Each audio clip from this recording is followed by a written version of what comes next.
Boa tarde, amigos. Hoje, 20/4/2020, estamos começando aqui, né? Nosso bate-papo. A gente começando uma série de programas que a gente ainda não sabe a quantidade, mas talvez 10 programas. E o que a gente vai estar tratando nesses programas é Nordeste Oportunidades. Nós sabemos que estamos passando por grandes dificuldades, tanto da questão da saúde, como também a questão de emprego, né? Nós já vivíamos essa realidade, nós todos sabíamos dessa realidade que foi vivenciada, né? Então a gente procura uma forma de estar amenizando essa situação. Essa é a ideia, né? Então, diante desse fato, eu me perguntei por que não continuar contribuindo, né? Boa tarde, Lúcia. Um forte abraço aí em São Paulo, né? Por que a gente não continuar contribuindo, sugerindo, né? Propondo, apontando soluções, divulgando o produto de alguém. E isso que eu estou fazendo, seria importante que também outras pessoas fizessem, né? Porque essa semana mesmo eu recebi um pedido de socorro de um grupo de profissionais aqui de Camaçari, da área de artistas, que vieram trazer um documento até ao prefeito, para que fosse tomada algumas medidas que amenizasse esse momento que eles estão passando, porque o artista depende também que a situação econômica do país vá bem, como a gente sabe que já vinha dificuldade e que hoje se agrava a situação, o recurso, o dinheiro fica mais escasso, e é claro que as pessoas não vão investir nesse primeiro momento, né, da forma que investiam, comprando obras de arte, né?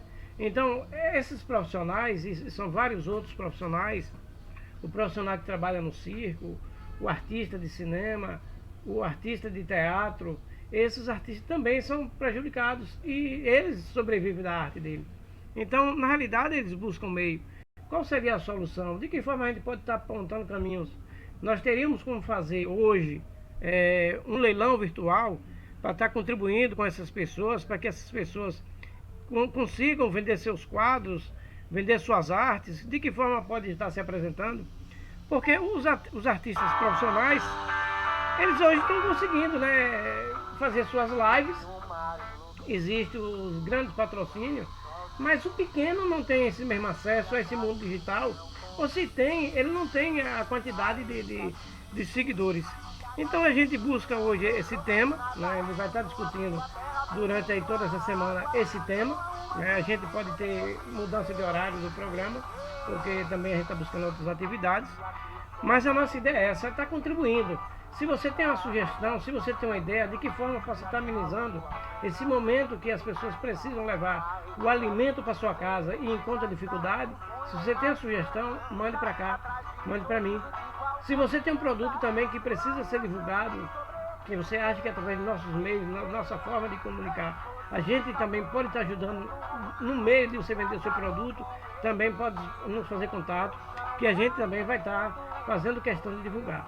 Dificuldade nós vamos ter sempre, como nós sempre tivemos, né? Mas se a gente busca planejar, se a gente busca inovar, se a gente não se acomoda, com certeza as dificuldades vão ser bem menor do que aquela dificuldade de quem fica esperando as coisas acontecerem. Já diziam que na crise se chora ou se vende lenço. E a gente está vendo. E tem muita gente chorando, mas tem muita gente ganhando dinheiro. Tem muita gente sobrevivendo, crescendo e até abrindo novos negócios agora com essa crise, com essa dificuldade. Então há um mundo, né, que às vezes está sendo bom para uns, está sendo ruim para outros, mas há oportunidade nos piores momentos, né? Eu estava ouvindo ainda há pouco uma entrevista numa emissora onde a Rede Açaí, o mês passado, contratou 2.000 pessoas e tem 1.000 vagas para contratar agora esse mês, né? Que as pessoas podem estar aí buscando o site da própria empresa. Então a gente vê que muita gente cresceu com isso. A rede de supermercados, a gente viu também que a área de farmácia cresceu bastante. A gente está vendo também a nossa dependência hoje de um produto da China. O que foi que houve com o nosso mercado de produção nacional? Por que nós paramos? Onde foi que erramos? Será que não está na hora de retomar hoje essa nossa produção? Nós temos hoje 4 polos em Camaçari. nós temos o maior polo industrial da América Latina, nós temos um polo de apoio, que são de empresas médias, mas que geravam, aliás, em média de 100, 150 empregos, até 200 empregos ou mais, isso temporariamente.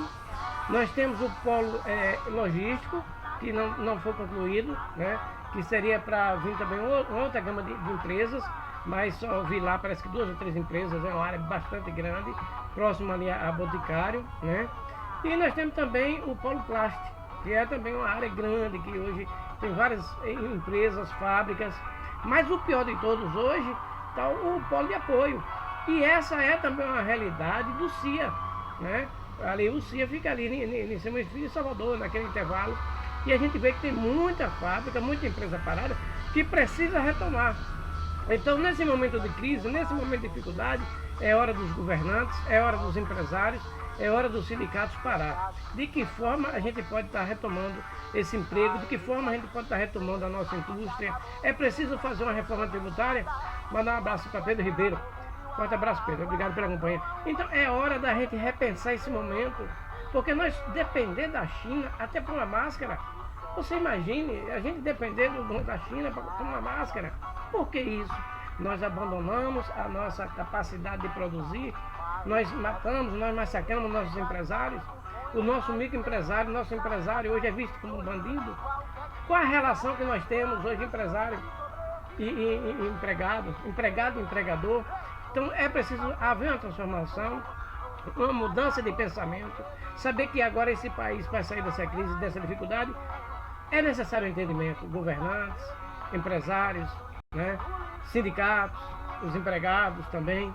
A gente sabe que está um momento que a gente está vivendo e vendo perder muitos direitos e conquistas que tiveram na luta, uma série de lutas e ao longo dos tempos, e nessa escala de tempo não foi fácil, foi luta, briga, cada conquista foi à custa de muito suor, de se ir para a rua, e a gente está vendo, mas é por conta de uma crise maior, não apenas do Brasil, mas uma crise mundial, que pegou todo mundo de surpresa, porque é como eu digo sempre, a gente que atua nessa área ambiental, a gente sabe que ia vir algo acontecer, né?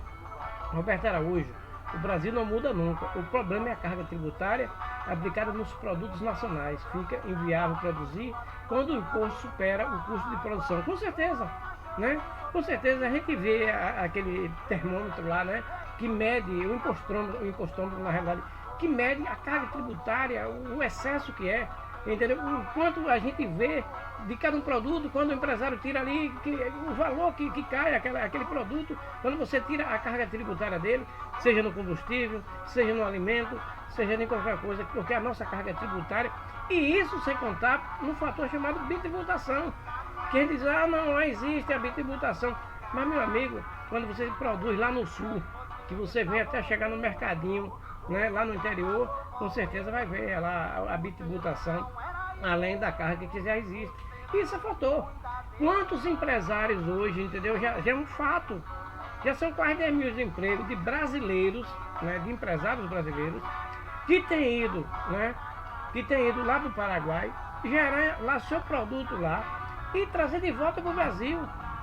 Você vê, tem sido a mão de obra lá com um preço melhor, né, com custo mais baixo, né. Furicorte, um forte abraço. A questão também da carga tributária é bem mais baixa do que no Brasil, que vale a pena ele produzir no Paraguai e mandar para cá.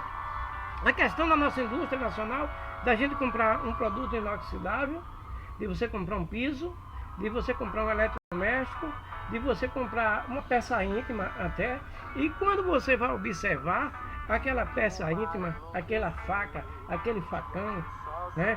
Aquele conjunto bonito que você vai botar na sua cozinha, você vai perceber que na realidade só recebe um carimbo de uma marca nacional, mas que na realidade é produzido na China. Então nós deixamos sucatear a nossa indústria nacional e é preciso a gente retomar. Antes dessa crise, eu já tinha ido lá no Polo Plástico e feito a matéria. Eu devo ter umas 3 ou 4 matérias lá no Polo Plástico. Inclusive no dia que inaugurou o açaí aqui, eu fiz uma matéria lá, entendeu? E o Polo Plástico é um cemitério de empresas. O CIA hoje é um cemitério de empresa. Então nós não tem como bancar isso. Nós não temos como deixar isso à toa. Então é preciso o quê? Haver um entendimento. A gente está tendo a dificuldade dos três entes, né, da federação se falar numa linguagem única, né, que seria o governo federal, o governo do estado, o município. A gente está vendo essa dificuldade agora. Mas custa o que custar, eles precisam entender que o Brasil é maior do que eles. Porque eles estão lá porque nós colocamos. Eu vejo que o Papa, ele tem um nome aqui. Quando vai assumir um papado, lá muda o nome, ganha o nome. E deveria ser assim também o presidente, para ele esquecer que ele é de partido tal, para esquecer que ele tem que seguir doutrina tal, mas ele tem que seguir os brasileiros, ele tem que seguir o que a nação quer, o que é melhor para o Brasil. E a gente está passando um momento difícil, mais difícil talvez do que o próprio vírus, está sendo a falta de entendimento. Nós estamos hoje numa embarcação, né? E estamos aí navegando numa tempestade, mas infelizmente o comandante, a tripulação, os passageiros, né? Até aquele que entrou lá de penetra, enfim, não se entendem. Ninguém se entende. Então você imagine, num momento desse de tribulação, num momento desse de tempestade, que a gente precisa manter ali o navio, né, flutuando até que passe a tempestade. A gente está vendo que a maior tormenta está acontecendo não é no mar, mas é dentro da própria embarcação. Então é preciso que as pessoas entendam que somente juntos, somente unidos, é que nós poderemos sair dessa crise e dessa dificuldade. Mas antes da gente ir para o Nordeste Oportunidades, eu queria retratar aqui algumas coisas que me chegou aqui. Me dê só um minutinho aqui. Que eu vou pegar aqui algumas matérias que eu vi e que eu achei interessante, né? Uma é de uma profissional da área de saúde, que ela foi convocada, foi trabalhar lá em Manaus, e ela postou na página dela um comentário. Deixa eu meter aqui, fez aqui um comentário de como está se dando a forma de atenção e a forma de atuação dela como profissional da área de saúde, se eu não me engano, até enfermeira. Como é que está sendo isso lá em Manaus, né? Tem alguns outros aspectos aqui também que eu quero estar trazendo. Deixa eu tentar abrir minhas páginas aqui. Deixa eu ver aqui outra.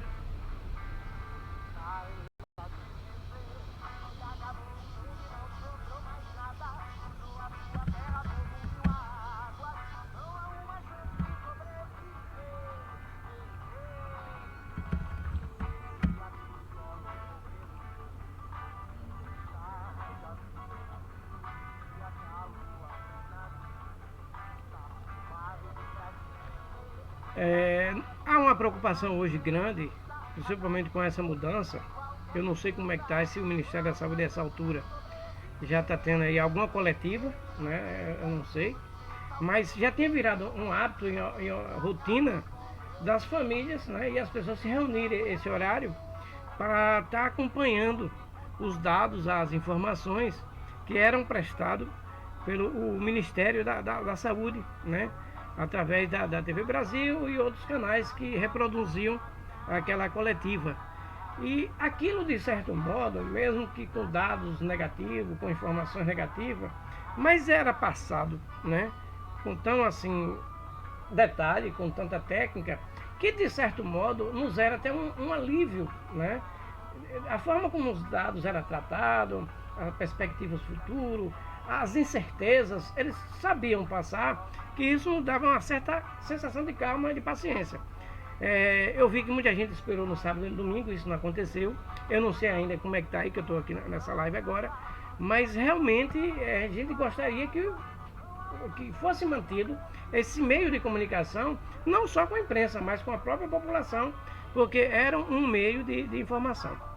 Então, uma matéria que me chamou muito a atenção, e quando eu vejo as pessoas se degladiando na rede social, porque alguns tomam o partido, né, de A, de B ou de C, ao invés de se preocupar com o nosso maior inimigo hoje, que é a questão do Covid-19, eu vejo que entra na defesa aquele radicalismo que precisa para ambos os lados, né, que exista uma figura para que a outra figura exista. Porque na realidade, se não existir essa briga, se não for provocada essas brigas, eles deixam de existir, porque com certeza vai ter gente que vai superar esse diálogo baixo que hoje infelizmente foi implantado entre um grupo de Bolsonaro e outro grupo de Lula, né? Que eles acham que não tem pessoas pensantes, cabeça pensante, acima desse raciocínio, né, louco e maluco que está levando o Brasil para uma causa ainda maior, né? Então vocês que acham que tudo isso é uma gripezinha, né, e que pode ser levado a qualquer maneira, eu acho que é algo importante, porque todos aqueles que acreditam hoje não no governo, né, porque eu mesmo não tendo votado, vale também dizer que eu não votei também no PT, né? Mas não votei no atual presidente, mas eu quero que o governo dê certo. E para mim o governo não é Bolsonaro, Bolsonaro é um homem político. Para mim ele representa, ele está ali no cargo e ele é o presidente dessa nação, ele é o comandante dessa nação, é o piloto desse avião que todos nós estamos juntos. E se der errado, né, se o avião cair, com certeza os passageiros que somos nós vamos estar arcando até com a própria vida, que hoje nós estamos falando de vida, né? Então eu vi essa matéria e acho que quase que todo mundo acompanhou, mas eu trouxe ela aqui pelo El País, né? Exército indaga cidades do Rio sobre capacidade de cemitérios, enquanto pelo país municípios se preparam, né? Então isso me chamou muita atenção. Se é só uma gripezinha, no caso o Exército, que é uma das instituições que mais hoje o atual governo preserva e que está aliado, né? Que faz parte das Forças Armadas. Porque de repente essa preocupação do Exército em saber qual é a capacidade de sepultamento, né? Como é que está a diária, como é que está o terreno, quais são essas condições. Então, meu amigo e minha amiga, você que está acompanhando do outro lado, você que acompanha o atual governo, mas como um governante, você acompanha como político, é bom você se perguntar, será que de repente pode afrouxar coisa, acabar com o isolamento social de uma hora para outra sem um planejamento adequado? Apesar que a gente sabe que é necessário isso, só que eu acredito que a gente precisa se planejar. Então será que a gente pode voltar à rotina numa boa? Será que a gente pode abrir todos os estabelecimentos de repente, sem nenhum planejamento? Será que seria do nada que o Exército Brasileiro ia querer saber das cidades, dos vários municípios do Rio de Janeiro, né? A sua capacidade de sepultar, quais são as condições que tem esses cemitérios? Será que seria do nada? Então é importante que a gente se preocupe, porque nós estamos lidando com vida. E são coisas que a gente não pode dar lá um botão no replay. Ah, vamos dar um replay, vamos dar uma pausa e recomeçar. Não, meu amigo, são vidas. Se a gente perder vidas, são vidas que se foi. Não tem mais replay, não tem bis. Então é preciso ter uma preocupação, porque a gente aqui fica defendendo A, B, apenas por questões partidárias, apenas por questões políticas. Isso não está sendo bom para ninguém, está sendo um prejuízo enorme. Então é na hora da gente, de todos nós nos reunirmos, a gente buscar um entendimento, fazer com que a nossa mensagem chegue até o presidente, chegue até o governador, chegue até os prefeitos e dizer, olha, a melhor forma de conduzir o nosso navio, a melhor forma de conduzir esse nosso avião é dessa forma, desse meio, porque nós passageiros que estamos dentro desse voo que vocês estão aí brigando, se degladiando feito um louco, quem vai arcar com o custo, tudo isso aqui somos nós. Porque Bolsonaro, seu fulano de tal, ele pode estar na rua, onde ele quiser, porque ele com certeza vai ter vaga, né? Na primeira UTI que tiver ali próximo dele, isso já não já tiver lá reservado. Eu fiquei abismado quando eu vi na entrevista, que eu já sabia que sempre ia acontecer essas coisas, mas quando eu vi, né, aquela crise de tosse do nosso presidente, meu irmão, aquilo me arrepiou, que eu falei, meu Deus, onde é que nós estamos? Que condição é essa de respeito, de responsabilidade? Porque na realidade eu não estou ali apenas para expressar o meu desejo, mas na realidade eu estou ali para expressar o desejo da população.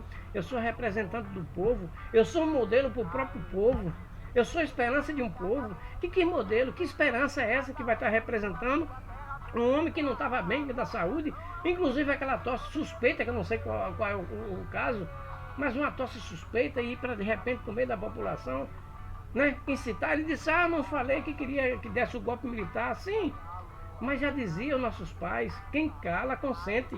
Se você vai para uma manifestação, que lá você vê uma faixa né, invocando um golpe, pedindo um golpe, e você se cala, se você não faz nenhum pronunciamento, com certeza, né, você aceita aquilo que foi dito.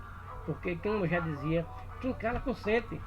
No mínimo, ele era para coibir aquele tipo de ação, era para exprimir uma palavra, né, contrária àquilo que todos nós queremos, porque ninguém quer aqui golpe, não. Eu sei que a democracia é falha. Aqui não nos tira a responsabilidade de apontar o dedo para o STF, para o nosso Congresso, que a gente sabe que não está tendo preocupação nesse momento, que a gente vê que sabe, quem não sabe que tem toda essa farsa montada. Porque até agora não se fala, né, na questão do fundo eleitoral, né, do fundo que vai direcionar os partidos. Por que não se fala nisso? Por que não se fala na redução dos salários? Porque a gente vê a questão de muitas câmaras nos interiores do Brasil aumentando seus salários. É preciso que todo mundo contribua. Todo mundo conhece todo mundo. Será que a gente não conhece ministro por ministro que está no STF? Será que a gente não conhece deputado por deputado que está lá no Congresso hoje? Os senadores que estão lá no Congresso hoje? Todos nós conhecemos. Mas jamais nós vamos querer uma ditadura no nosso Brasil. Não precisa ir muito longe. Basta a gente ir ali na Venezuela. Basta a gente ir ali em Cuba. Não importa qual o modelo que a gente pense, que a gente sonhe, aí vai ser um modelo diferente desse modelo do Brasil. É nada, é o mesmo modelo. Há quem defenda esse modelo do socialismo de Cuba, há quem defenda. Mas eu queria que ele tivesse no meu interior, no dia que um médico cubano foi para Cuba e dentro de sua mala ele botou sardinha, botou quitute. Então você imagina, é isso que você quer para sua família? É isso que você quer como pai? Você trabalhar como médico e de repente você retorna para o seu país e dentro de sua mala você bota sardinha, você bota quitute.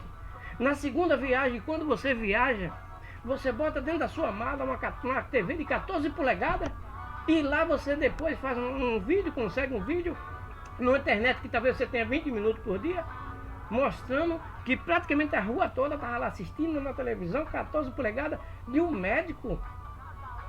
Não é isso que a gente quer para o Brasil. Não importa o modelo. Não importa o modelo, a gente quer uma democracia. A gente quer liberdade com respeito, não libertinagem. Que a gente respeite os direitos dos outros, que a gente aprenda a respeitar os direitos dos outros, que a gente entenda o nosso dever, porque falta também ao brasileiro entender o seu dever. O brasileiro que vota, não é o brasileiro que vota.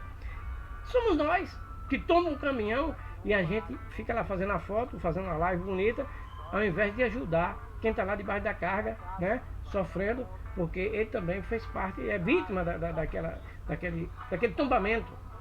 Quantas vezes a gente vê carga sendo saqueada e o motorista está lá debaixo pedindo socorro? Quantas vezes a gente vê pais de família com seu filho do lado e vai no mercado e a menina deixou de passar um produto e ele bota, ele dá conta isso como vantagem quando chega em casa? Quantas vezes um troco foi errado numa loja e na presença de um filho, né? Seu pai veio lá, olha, deu errado e ele ainda conta isso como vantagem, como alegria. Então, nós somos uma sociedade que nós precisamos mudar, porque tudo nós apontamos para o político. Mas o político que aí está, seja presidente, seja governador, seja prefeito, seja vereador, é a nossa cara, somos nós. É a nossa xerox, é o nosso raio-x. Que tipo de político nós queremos? Que sociedade nós somos? Que educação nós propomos? O que é que nós queremos? Será que toda essa crise foi de agora? Será que essa falta de emprego foi de agora? Será que essa fome foi de agora? Será que essa falta de leite hospitalar foi de agora? Será que a educação foi falida e foi de agora? Porque todo mundo acordou de agora, né? Que tem fome, que está faltando emprego, que as empresas estão falidas, que a empresa está quebrada, que a saúde não presta. Então falta um compromisso. Eu vejo alguns municípios que a educação, né, já estão retomando através de aplicativo, com dificuldade, que são gratuitos. Mas eu vejo aqui, por exemplo, em Camaçari, que o Estado ainda não retomou. Qual a explicação? Eu vi aqui uma medida, ainda há pouco, eu preciso ver realmente o que foi que houve, né, onde os professores não aceitam férias, né, antecipadas. Eu preciso saber o que foi, não vou estar discutindo ainda, mas eu quero fazer questão de discutir.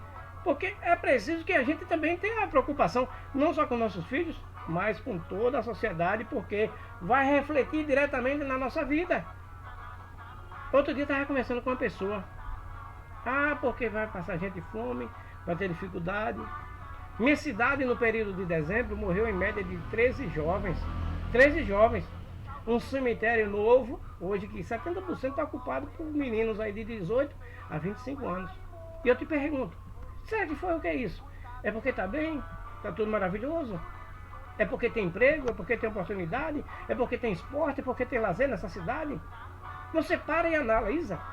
A minha cidade, um município de 13.800 habitantes, deve ter 18 escolas, né, de prédios destruídos e sem educação funcionando na zona rural e alguns povoados. Escola referência para a região fechada. Escola agrícola num lugar que tinha perímetro irrigado fechada. Então é a sociedade que infelizmente paga para ver. Então nesse momento é preciso que a gente retome do ponto que a gente errou e digo, a gente precisa fazer de certo modo certo. Nós estamos pagando um preço errado de políticas, né, continuadas de forma errada, que a gente nunca discutiu a cidade. Nós nunca pensamos num planejamento para a cidade. Qual é o modelo de educação? Qual é o modelo de saúde? Qual é o modelo hoje de economia que nós queremos para as pequenas localidades? Quais são os projetos que eu posso trazer de acordo com o potencial do meu município? Porque todo município tem seu potencial econômico. Mas não fica só esperando de um fundo de participação, de uma cota de ICMS, de uma cota de PVA, né? De alguns tributos que são municipais, como o IPTU, mas não busca soluções a partir da sua capacidade. Porque hoje todo lugar tem potencial turístico, seja rural, seja ambiental, seja esportivo, seja de negócio. Toda cidade pequena, ela tem seu atrativo, seja capela, seja igreja, seja aquelas casinhas, seja cultura, ela tem. Ela produz o artesanato, ela produz o alimento. A minha cidade tem a cadeia produtiva do queijo, que hoje gera em média de 85 empregos. Se tivesse uma organização, se o poder público local contribuísse do jeito que tem uma entidade que contribui, como é a Unavá, que inclusive hoje está aniversariando, eu vou até ver quantos anos são, com certeza a geração de emprego seria melhor. Ao invés de produzir apenas 80 ou 90 empregos no laticínio, né, no queijo, na manteiga, poderia estar produzindo 150 ou 200 empregos. Então é importante a gente retomar tudo isso. Então eu realmente achei um absurdo ver aquela forma como o presidente se manifestou. Eu acho que uma hora dessa é hora de pregar a união, né? A gente sabe que muitas vezes o presidente expressa aquilo que a gente quer também falar, mas na realidade não é tudo que se pensa que se pode se dizer não, né? Porque no momento desse é o momento de pregar a união, é o momento de pregar uma saída, de apontar uma saída. E, infelizmente o governo federal não está apontando a saída. Teve uma substituição, né? E isso é reconhecido, né? A gente sabe muito bem. Time que se muda, ou que se ganha, não se muda. Como é que você faz uma mudança dessa? Ah, estou mudando por um técnico. Por que técnico? O técnico que traz as mesmas falas, o mesmo formato, mas apenas um técnico que tapa os ouvidos e não veja, ou não escute, aliás, tapa os olhos e não veja o que o presidente está fazendo, como essa manifestação de ontem. Ó, você vai falar o que você quiser lá, mas não diga nada da minha saidinha. Você fala o que quiser lá, mas não comente nada a meu respeito. Me deixe aqui que eu vou fazer o que eu quiser. Entendeu? É muito fácil dessa forma, né? Então, acho que foi bom o que Mandetta fez durante esse período que ele esteve. Ele talvez tenha saído no momento certo, que a gente sabe que ainda vai vir a situação. Você vê que loucura é que o presidente falou ontem, que a gente sabe que 70% da população vai contrair o vírus. É pouco? 70% da população contrair esse vírus? E eu lhe pergunto, se isso acontecer todo de uma vez, num pico, né, que isso é gráfico. Se esse 70% da população, né, pegar essa doença toda de uma vez, a quantidade de leitos que nós temos hoje disponíveis, nós teremos. Porque você vê hoje Ceará, a situação que está o Ceará. É o terceiro estado em número de casos. É bom ver hoje a questão de Pernambuco. Terceiro estado em número de mortes, né? É um número altíssimo. Então, que tiver que acontecer, mas aconteça gradativamente. Ah, nós temos que abrir o comércio, nem que as pessoas morram, nem que tenha problema. Deve acontecer. Então não é assim, gente. A gente precisa rever, a gente precisa pensar, a gente precisa ter responsabilidade, a gente precisa retomar com urgência a questão das empresas, retomar a economia. É hora de planejar. Quantos dias mais nós temos que ir com essa medida de isolamento? são 10 dias, são 8 dias, vamos sentar qual é a forma, enquanto está acontecendo tudo isso, de que forma essas empresas podem sobreviver. Acho que a gente tem que pensar nisso. Os municípios pequenos, eles têm também que pensar. Mas nós vamos tratar desse assunto agora, que é Nordeste da Oportunidade, mas eu queria trazer aqui um breve relato no Facebook de Dani Nascimento. Ela, na verdade, mora aqui em Camaçari, é Dani com 2N. Eu compartilhei, né? Tá público, eu compartilhei, e ela está hoje em Manaus. Então ela relata aqui, né? Relatos de um plantão. É triste um investimento sem sucesso. E até esperado em uma PCR, né? Que é questão de perca, questão respiratória, né? Cardiorrespiratória é um termo técnico da área deles, né? Perdeu o paciente. Mas quando isso acontece com mais de um paciente no mesmo plantão e no mesmo quadro clínico, e minutos depois, naquele momento, o mesmo leito recebe outro paciente, você não tem a noção de que é tristeza. Então, isso aqui é um relato dela que está lá em Manaus, vivendo a realidade. Quem quiser dar uma olhada nesse manifesto, que eu gosto muito assim de ouvir as pessoas que estão naquele local, né? Eu hoje tenho um amigo que está na Itália, que é lá do meu interior. A realidade da pessoa que está lá, meu amigo, é triste. A gente vê a vontade que ele tem de sair da Itália e ir para outro canto, entendeu? Confinado, não pode não sair. Se ele vai na rua, ele tem que levar, né, o comprovante de endereço dele e ainda mostrar o que é que ele vai fazer. Eu vou comprar um açúcar, certo? Você vai comprar um açúcar, né? A nota fiscal do supermercado que você comprou açúcar, guarde. Porque depois vai vir o governo, né? Vai lhe ligar, vai querer informação. Qual é a sua nota fiscal do seu açúcar? Ah, não tenho não, porque nós... Não, você vai ter que explicar, você vai ser multado. Eu tenho um amigo hoje que mora lá em Manaus. Eu estou esperando aqui, eu até mandei um chamado para ele aqui para saber a realidade, que eu gosto de falar com pessoas. Eu tenho outro amigo também lá em Boa Vista, né? Lá em Roraima, que eu também pedi informação, que ele já era grave, porque ele é fronteira, né, com a Venezuela, e lá já vinha sofrendo com essa invasão dos venezuelanos para cá, né? Então é uma realidade complicada. Gilson Oliveira, nossos governos infelizmente estão batendo cabeça, né? Estamos com um voo no escuro. Vamos precisar de muita sabedoria, discernimento, ciência, principalmente cabeça pensante no todo, não apenas no umbigo. Com certeza, Gilson. A situação é complicada, então nós realmente temos que nos precaver, temos que ter cuidado, né? Às vezes a gente passa algumas recomendações para as pessoas. Olha, se tiver que abrir seu comércio, abra dessa forma. Recepcione o produto que você está recebendo do seu fornecedor em um local específico, bote lá um pallet, higienize esse produto com um pano umidificado de algum tipo de solução antes de ir lá para o seu depósito. Do depósito, depois que for para a prateleira, então, higienize novamente. O processo de higienização do chão deve ser dessa forma. Então, a medida de minimizar os riscos, principalmente para aqueles que precisam funcionar, né, o seu comércio. A gente sabe muito bem disso. Mas o que eu digo é isso, que precisa, de certo modo, a gente já se organizar, a gente já se preparar, para quando a gente retomar, né, a economia, a coisa aí com menores dificuldades possível, né? E já vindo aqui para a questão do Nordeste Oportunidades, como eu disse, a Rede Açaí contratou 2.000 pessoas no mês passado. Esse mês vai contratar 1.000, né? Essa questão da dependência da China, a gente tem que pensar muito, né? Pensar muito porque a gente está dependendo da China, até de uma máscara a gente dependendo da China.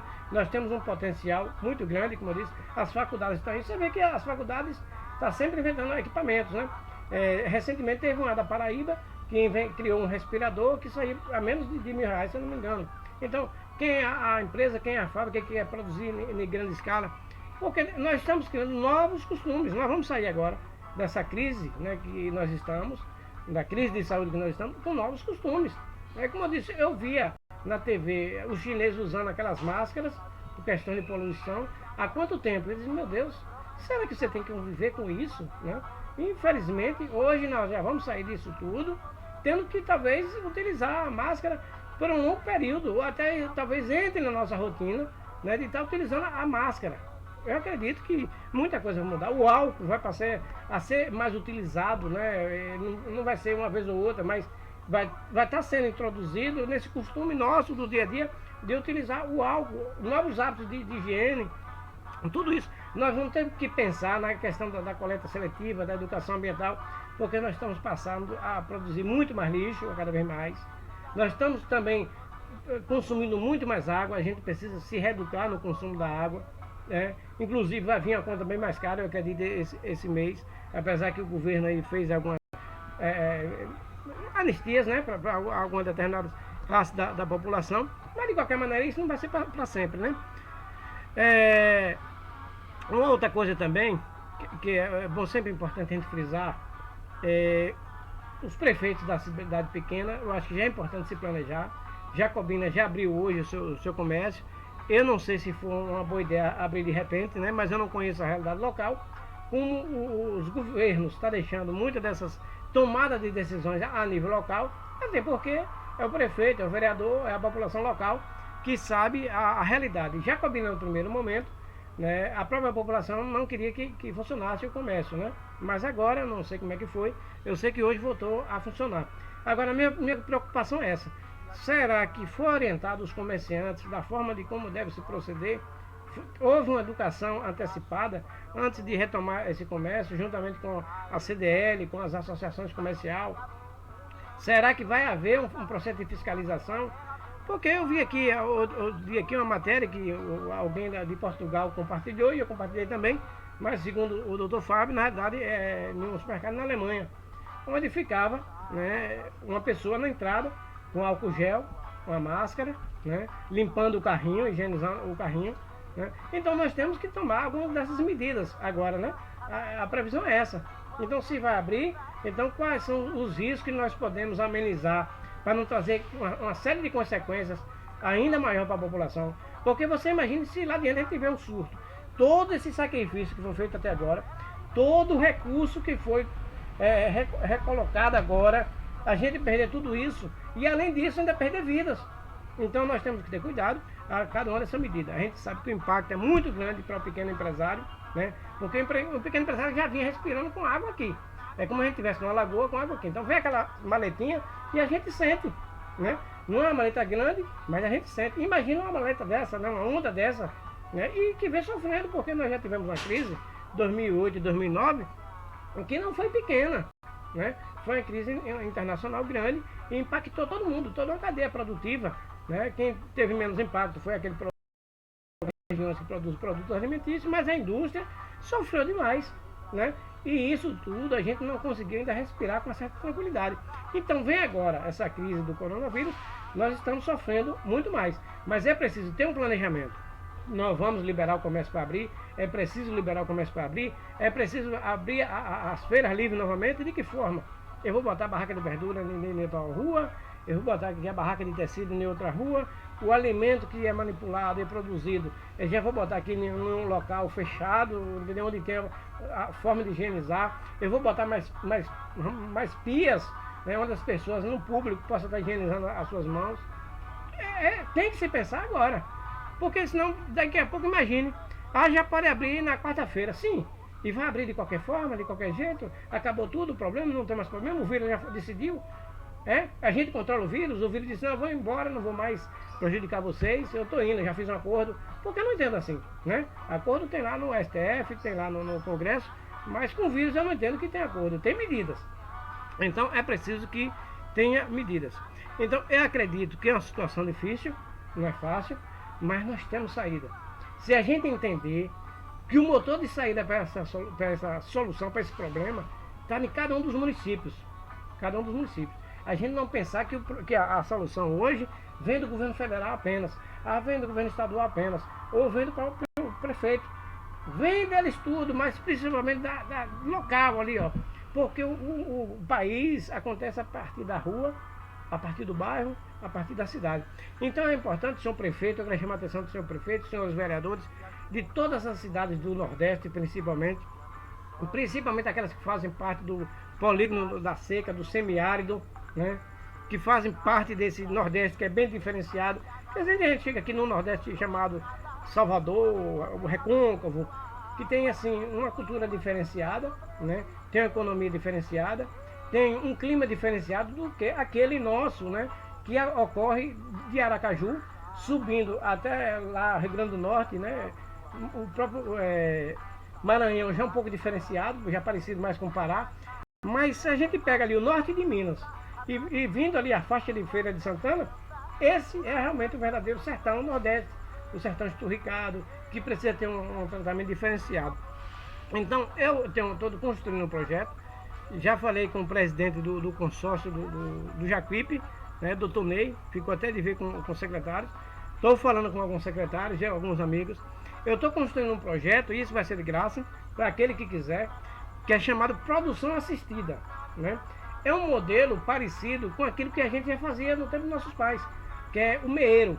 O que era que nossos pais, que tinham propriedade, fazia com aquelas pessoas que não tinham o terreno. No tempo que chovia, no tempo que dava para plantar, ele dava uma área de terra, a pessoa plantava lá o milho, plantava lá o feijão e cuidava de quê? De plantar o capim quando fosse quebrar o milho, né? E zelava do capim, depois liberava o terreno. Então esse projeto é a partir disso aí. Eu devo estar chamando alguns secretários para discutir comigo, porque na realidade eu tenho a ideia, é um projeto amplo e eu quero fazer discutindo com cada secretário, se eles assim tiverem interesse. Porque na realidade, é como eu digo, ninguém quer construir nada, ninguém tem interesse em nada. Quer que o governo federal mande para lá um município desse 500 mil, 600 mil, 700 mil, mas discutir, planejar, ninguém quer, né? Infelizmente são poucos exemplos, tem, mas na realidade são poucos exemplos de para assim, qual é o meu potencial, o que é que eu posso fazer pelo município, se eu abrir mais aguada aqui, vai aliviar alguma coisa, a questão da manhã falta água, né? Será que, o que é que se poderia fazer? Então o nome do projeto é esse, né? É produção assistida. Minha ideia também é que faça chegar até o governador. Eu vou estar passando aqui o escopo para vocês que estão aí nos acompanhando, dos objetivos, né? O objetivo geral, criar ferramentas e condições para desenvolver a produção familiar e artesanal, de modo a tornar os municípios competitivos no enfrentamento da crise alimentar e social causada pelo coronavírus. Aí tem lá os específicos, né? Implementar parceiros meeiros, né? Catalogar arrendatários, prospectar áreas de implantação do projeto, cadastrar entidades parceiras, catalogar atividades viáveis a cada local, prospectar prováveis beneficiários, projetar ilhas verdes, levantar aspectos socioambientais, do cronograma, do custo, a equipe técnica. Aí tem lá alguns aspectos, que eu trago aí, os aspectos legais, que todo esse projeto tem que ter um aspecto legal. Jorge Marinho, um forte abraço, meu amigo. Dos entes públicos, que aqui tem que estar envolvido os entes públicos a partir do governo federal, né? O estado, o município também, das entidades parceiras. Quais são as entidades parceiras, né? As associações que já lidam com o campo, já lidam com artesanato, com a produção, que produz farinha ou que produz outro tipo de produto, do beiju, enfim, toda essa cadeia, né? Escola agrícola, tem escolas agrícolas na região, como tem ali em Capim Grosso não, aliás, Jabuticaba, que pertence hoje a Quixabeira, tem uma escola agrícola que é referência. Então esses alunos não poderiam estar estagiando dentro desse projeto. Quais são os profissionais que já trabalham e já atuam nesse projeto? Então trazer essa escola agrícola, né, e outras escolas agrícolas para dentro desse projeto. Sindicato de trabalhadores rurais, trazer também. Faculdades, quais são as faculdades que já atuam, que poderia contribuir? Ah, não tem um curso de agrícola, ah, não tem um curso de ambiental, não tem um curso de biologia. Sim, mas você tem de produção, você tem um curso de logística, ah, você tem um curso de direito. Vamos trazer essa galera jovem, esse povo jovem, porque esse povo tem muita ideia, muita criatividade, sugestões para dar, que de repente é a saída, que a gente às vezes contrata uma equipe de profissionais multidisciplinar e não consegue trazer o resultado do que às vezes até um homem do campo pode trazer, uma pessoa simples, que conhecimento simples, né? José Marinho, amigo, você é um grande cidadão, só o governante não vê isso. Você também tem muitas ideias boas. Lúcia Souza, boa tarde, Lúcia, tudo beleza? Está em São Paulo, né? Eu trouxe também aqui dos beneficiários. Quem são os beneficiários? Produtores familiares, arrendatários, que a ideia é essa, é pegar essas pessoas que às vezes têm fazenda, né? Mas não tem renda, né? Tá lá parada, não está tendo um lucro, ou mesmo que tenha movimentação a mais, às vezes até prejuízo, que a gente sabe, se hoje as fazendas não forem administradas como empresa, ela realmente não é rentável. Então ela acaba sendo o quê? Um peso nas costas das pessoas que têm geralmente uma outra atividade, tem um comércio, é um médico, isso, aquilo, outro tal. Então a ideia é que os prefeitos vejam, olha, tem a fazenda de fulano, que na realidade ele só utiliza 20 tarefas para criar 3 ou 4 ou 5 vacas. Fica ocioso lá em média de 70 tarefas de terra. Quanto a gente poderia alugar, pagar aqui nesses 3 meses que nós vamos estar produzindo, ou 4 meses, né? Quanto ele podia pagar um salário mínimo a ele, para a gente utilizar sem tarefa deles aqui, para a gente lotear temporariamente, né? Para algumas famílias que queiram produzir, né? Plantar o feijão, plantar o milho, né? Plantar agora o feijão de corda, apesar que não está na época em certas regiões. Mas tem outros tipos de lavoura que são lavouras de curta duração, né? 75 dias, 90 dias. Então é isso, voltar a trazer o homem para o campo. Dos meeiros, né? Isso aqui já falei também, que o meeiro é aquele que, não, eu já conheço fulano de tal, que está sempre lidando comigo aqui, que é meu trabalhador, eu vou dar ele aqui 2 tarefas de terra, né? Sim, então vamos que município aqui? Dá o trator, a terra arada, vamos dar semente. O município precisa ser parceiro nessa hora, né? Luci, é Guarulhos, tenho muito orgulho de você, meu conterrâneo, também de você, sua história é muito bonita, viu, Lúcia? Das atividades viáveis a cada localidade. Aí tem aqui piscicultura, agricultura familiar, artesanato, apicultura, feiras verdes, que daqui na verdade eu vou trazer para outro tópico, que não vai estar aqui dentro. Das cadeias produtivas, seu fortalecimento, é que eu falei, no meu município tem cadeias produtivas, tem a cadeia do mel, né? Que precisa ser fortalecida, que já deve gerar aí uns seus 20 empregos, precisa fortalecer, né? Porque tem um agrônomo hoje, Edivaldo, que trabalha com a produção do mel na região do Tucano. O mel hoje de Tucano ele consegue levar, né, para outros cantos, inclusive ele estava outro dia numa feira na Ásia, não estou nem lembrado qual foi o país, mas ele estava na Ásia outro dia, às vezes ele está nos Estados Unidos, levando o mel da região, então podia também estar levando nosso mel lá do nosso interior, de outros interiores, né? O pescado também, né? Tem várias coisas. Agora tem um chamado que eu botei nisso aqui, chamado teia de aranha, porque na verdade tem que estar todo entrelaçado esse projeto para que a coisa ande, né? Que é criar a central de negociações. O que seria essa central de negociação? Qual seria a responsabilidade? Hoje as regiões estão divididas por consórcio, né? Por exemplo, nós temos o consórcio do Jacuípe, o Portal do Sertão, o consórcio lá da região cisaleira. Então, através desses consórcios, criar essa central de negociações. Precisa comprar o quê? Um equipamento? Vai comprar através dela, porque ela vai ter poder de barganha. O município de Vaz da Roça precisa comprar tantos sacos de milho, o de Quixabeira precisa comprar tantos milho. Então, se precisa comprar uma carrada, ao invés de sair um carro pequeno ou um carro para pegar uma caçamba para pegar 20 sacos de um e 20 de outro, vai só um caminhão pegar aquela quantidade. Ao invés de você comprar apenas 10 sacos, vai comprar 200 sacos, o preço vai ser outro, porque o seu poder de barganha, com certeza vai ser bem diferenciado. Outra coisa, essa central de negociação é para criar uma distribuição local e regional do produto. Por exemplo, assim, o que eu produzo hoje em um município, né? Vamos botar aqui minha cidade, Vaz da Roça. O que eu produzo hoje em Vaz da Roça? Eu produzo o biscoito de goma, o requeijão, o queijo, a manteiga, o doce, né? O mel, o pescado.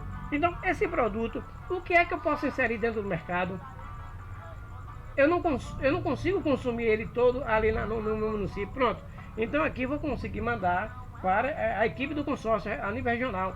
Porque ele vai ter como escoar esse produto, como hoje já faz, né? É um modelo que eu preciso também conhecer, o próprio Sessor, acho que é o Sessor, né, Géry? Depois eu vou pegar essa informação com o Géry, que já faz essa distribuição.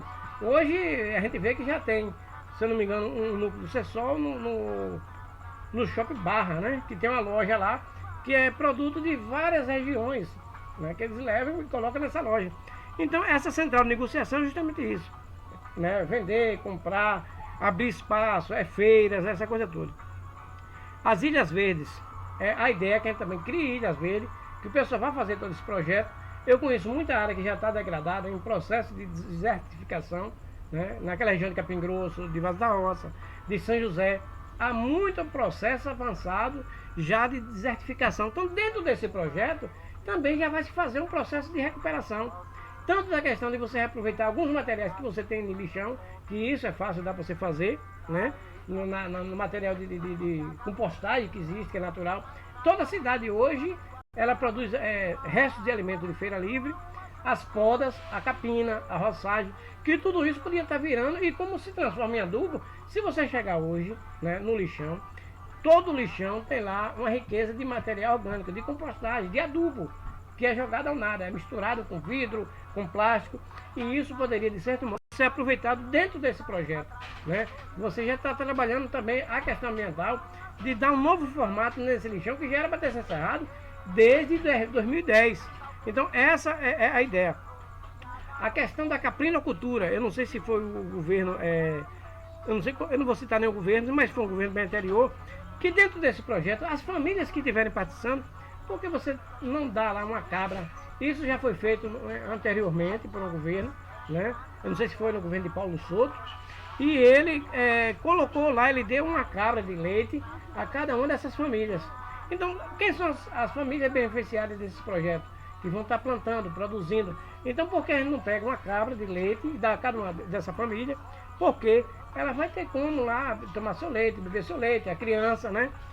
Uma quantidade de frangos.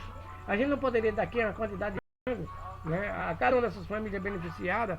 Então, existe hoje grande chance da gente estar fazendo um projeto e ser competitivo cada um desses municípios. Uma outra questão também é a crise hídrica.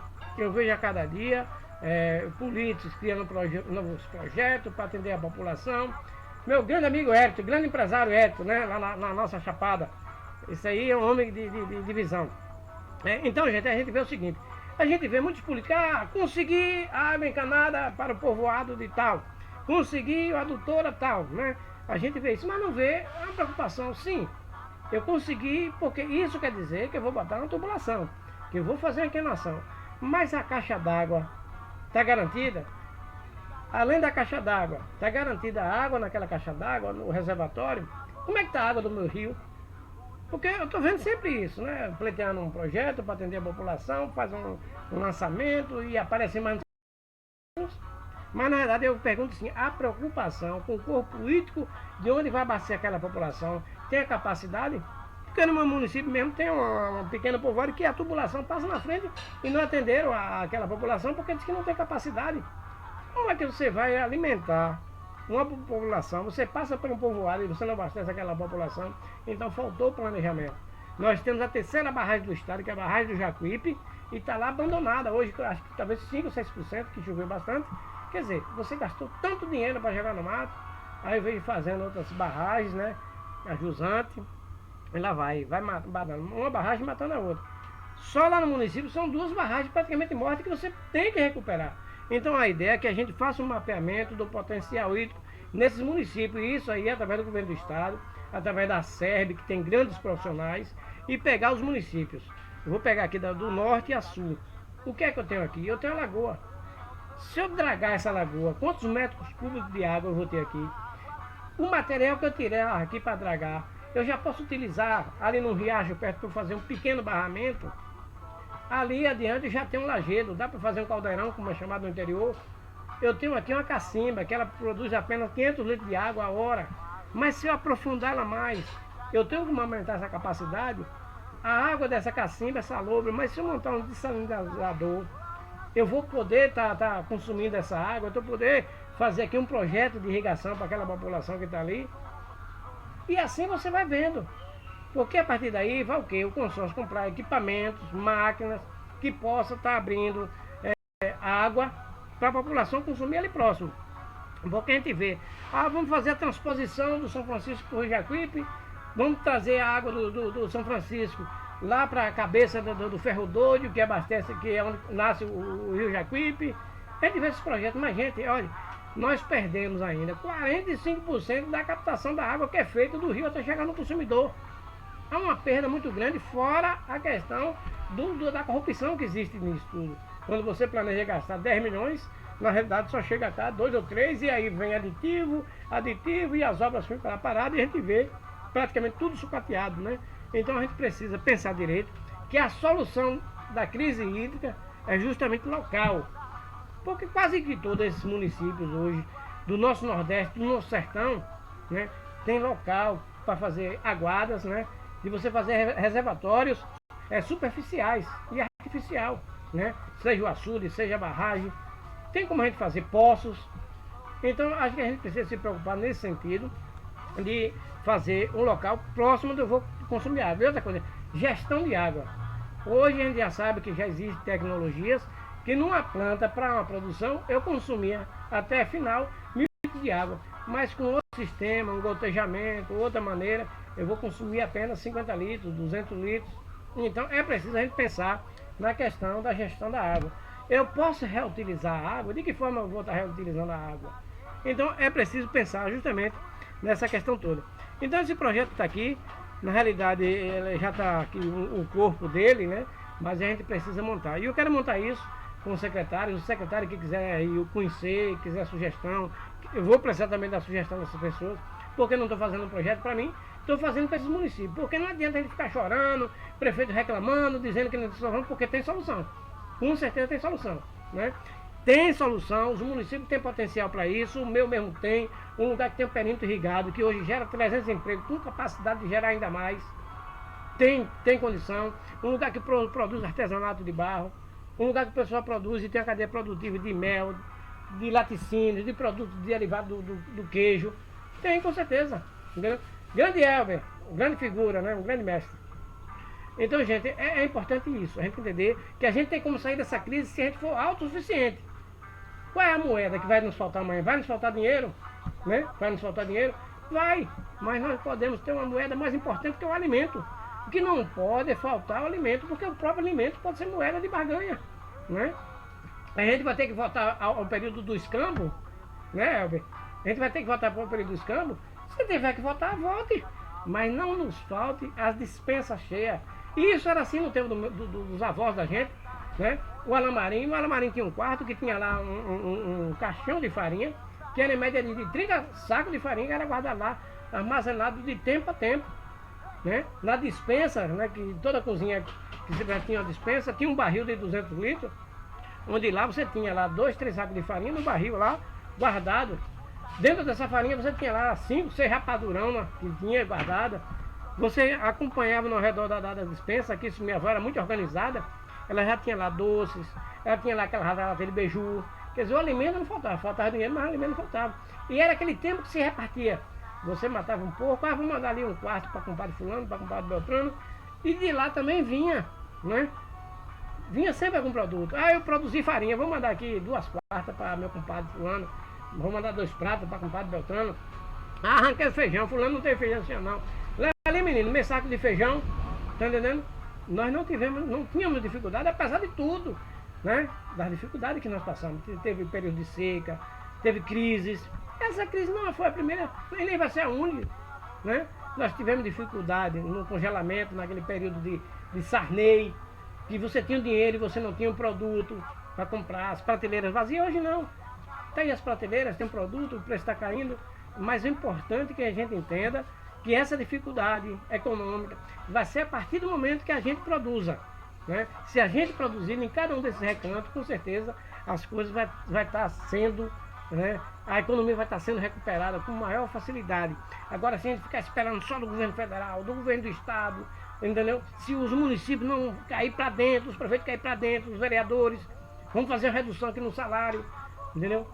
Eu ganho quanto? É pouco? Pode ser. Mas vou tirar aqui 20%, porque 20% já paga aqui um trabalhador, eu faço isso aqui. Prefeito, eu vou reduzir X aqui, né? A gente sabe que está em dificuldade, mas vamos fazer isso aqui, porque agora é todo mundo das mãos. Não adianta a gente ficar com medida bonita, um decreto bonito, uma portaria bonita, se a gente não sair, a gente não ir para campo, a gente não implementar política, ser mais entidades. Eu estava dizendo, Elber, até me fortaleça aí, diga aí, a Unavá. Com a Unavá fortaleceu o associativismo na região de Vaz da Roça. É referência. São milhões